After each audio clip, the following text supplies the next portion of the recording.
Hello friends, welcome back my YouTube channel Devi Acharya success point. और आप सब कैसे हैं? जैसा कि आप देख रहे हैं मेरे स्क्रीन पे शो कर रहा है कि आज मैं हिंदी व्याकरण का लेके आई हूँ। मैं दूसरे दिन हिंदी लेसन का यानी चैप्टर का अनुवाद करती हूँ, उसके बाद उसका नोट्स बताती हूँ। तो मुझे लगा कि अब 8 का थोड़ा सा व्याकरण बता देने से भी थोड़ा सहज हो जाएगा बच्चों को। तो आज मैं व्याकरण का ही वीडियो लेके आई हूँ, हिंदी व्याकरण का। और पहला मैं शुरू करूँगी भाषा से ही, क्योंकि व्याकरण जो है वो भाषा से ही शुरुआत होती है। तो बिना देर करते हुए मैं इस वीडियो को शुरू करती हूँ। तो चलिए आगे देखते हैं। देखिए दोस्तों, यहाँ मैंने खुद का नोट्स बनाया हुआ है, ठीक है। तो इसी से आपको बहुत ज़्यादा हेल्प हो जाएगी। मैंने यहाँ छोटे छोटे फॉर्म में, शॉर्ट फॉर्म में बताया ताकि बच्चों को जल्दी से याद हो सके। तो भाषा की परिभाषा है, भाषा वह माध्यम है जिसके द्वारा मनुष्य विचारों को या भावों को बोलकर या लिखकर व्यक्त करता है। तो भाषा वो माध्यम है जिसके द्वारा मनुष्य अपने विचारों और भाव को बोलकर या लिखकर व्यक्त करता है, ठीक है। भाषा के कितने प्रकार हैं? भाषा के 3 प्रकार होते हैं, जैसे मौखिक भाषा, लिखित भाषा, सांकेतिक भाषा। अच्छा, आगे भाषा की विशेषताएं। भाषा में निम्नलिखित विशेषता होती है। पहला, भाषा प्रतीकात्मक है। दूसरा, भाषा ध्वनिमय है। तीसरा, भाषा का संबंध मनुष्य से है। चौथा, भाषा मुख से उच्चारित होती है। पांचवा, भाषा एक व्यवस्था है जो अनुकरण से आती है। छठवां, भाषा परिवर्तनशील है। सातवां, भाषा की क्षेत्रीय सीमा होती है। आठवां, भाषा सरलता एवं प्रौढ़ता की दिशा में सतत गतिशील होती है। नौवां, भाषा का विकास नदी की धारा के समान अवध गति से होता रहता है। तो जैसा कि आप समझ गए होंगे कि भाषा की ये विशेषता है।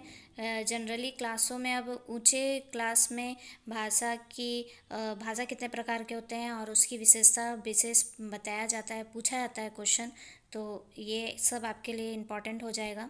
अच्छा, आगे चलते हैं। अक्षर या वर्णन। भाषा का वह छोटे से छोटा भाग जिसके टुकड़े ना हो सके, जैसे अ, आ, हर्षई, दीर्घई आदि, ठीक है। तो भाषा का वह छोटा से छोटा भाग जिसका खंड ना हो उसे अक्षर या वर्ण कहते हैं। जैसे यहाँ दिया हुआ है शब्द। अक्षरों के योग से बनने वाले ध्वनि समूह को, अक्षरों के योग से बनने वाले ध्वनि समूह को शब्द कहते हैं।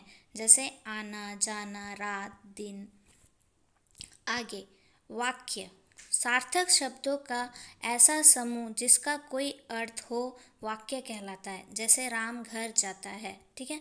हम लोग यहाँ पे एक वाक्य बना रहे हैं, तो सार्थक शब्दों का ऐसा समूह जिसका कोई अर्थ हो उसे ही वाक्य कहते हैं, ठीक। जैसे राम घर जाता है। लिपि। लिपि किसे कहते हैं? भाषा के लिखने के तरीके को लिपि कहते हैं। तो भाषा जो है उसका लिखने का जो तरीका होता है उसे लिपि कहते हैं। भाषा के उच्चारित स्वरूप को लिखने के लिए जिन चिन्हों या प्रयोग किया जाता है उन्हें लिपि कहते हैं। तो जो चिन्ह हम लोग प्रयोग करते हैं उसे लिपि कहते हैं, ठीक है। अब आगे देखते हैं विभिन्न भाषाएं एवं उनकी लिपि।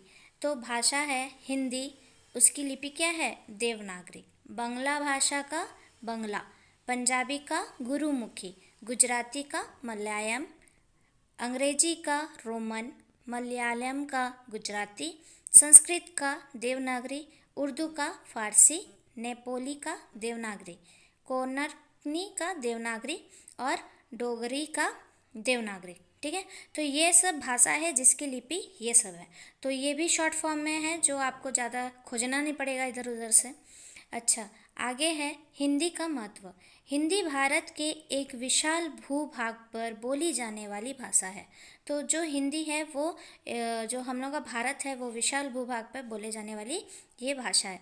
हिंदी भाषा की बोली की संख्या विश्व में सबसे अधिक है। विश्व में हिंदी भाषा का तीसरा स्थान है, ठीक। हिंदी भाषा देश की राष्ट्रीय भाषा ही नहीं है बल्कि संपर्क भाषा भी है। तो ये सिर्फ राष्ट्र की, देश की भाषा नहीं है, ये संपर्क भाषा भी है। यह राष्ट्रीय एकता को मजबूत व व्यापक बनाती है।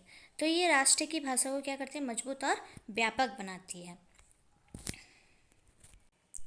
यहाँ पे मैंने 7 पॉइंट इसका दिया है, देखिए।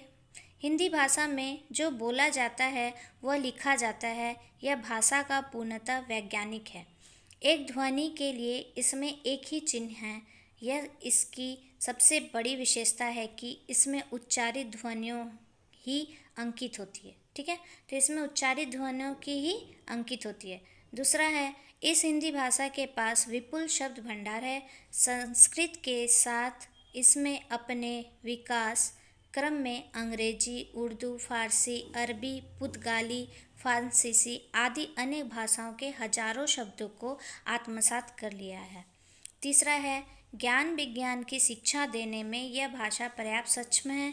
इसमें तक तकनीकी एवं वैज्ञानिक शब्दावली का पर्याप्त विकास किया गया है। इसका चौथा है, यह सृजनात्मक साहित्य की भाषा के रूप में विकसित हुई है। पांचवा, विश्व की लगभग सभी भाषाएं हिंदी की देवनागरिक लिपि में लिखी जा सकती है। और छठा है, यह सरल व्यवहारिक और जीवंत भाषा है। सातवां है, यह भाषा सामाजिक, सांस्कृतिक और संप्रेषण का माध्यम है। तो जैसा कि दोस्तों मैंने इसमें हिंदी के बारे, भाषा, लिपि और हिंदी का जो महत्व है वो छोटे छोटे शब्दों में, ताकि बच्चों को याद करने में दिक्कत ना हो, तो उस हिसाब से मैं इस नोट्स को लेके आई हूँ। तो मेरे इस वीडियो को ज़्यादा से ज़्यादा आप लाइक करें, सब्सक्राइब करें, शेयर करें और मुझे कमेंट भी करें, ताकि मैं और अच्छे अच्छे वीडियो ला सकूं। मेरा रोज़ वीडियो 5 से 7 बजे के बीच अपलोड हो जाता है, पर कुछ कारणवश कुछ दिन हो रहा था, जो 3-4 हफ्तों से मेरा वीडियो मतलब अपलोड होने में टाइम लग रहा था नेटवर्क प्रॉब्लम के कारण। तो उसके लिए मैं क्षमा प्रार्थी हूँ, मैं क्षमा मांगती हूँ उसके लिए। तो मैं करीबन टाइमली वीडियो पोस्ट करने का कोशिश करती हूँ। तो मेरे साथ आप बने रहें, तब तक के लिए धन्यवाद।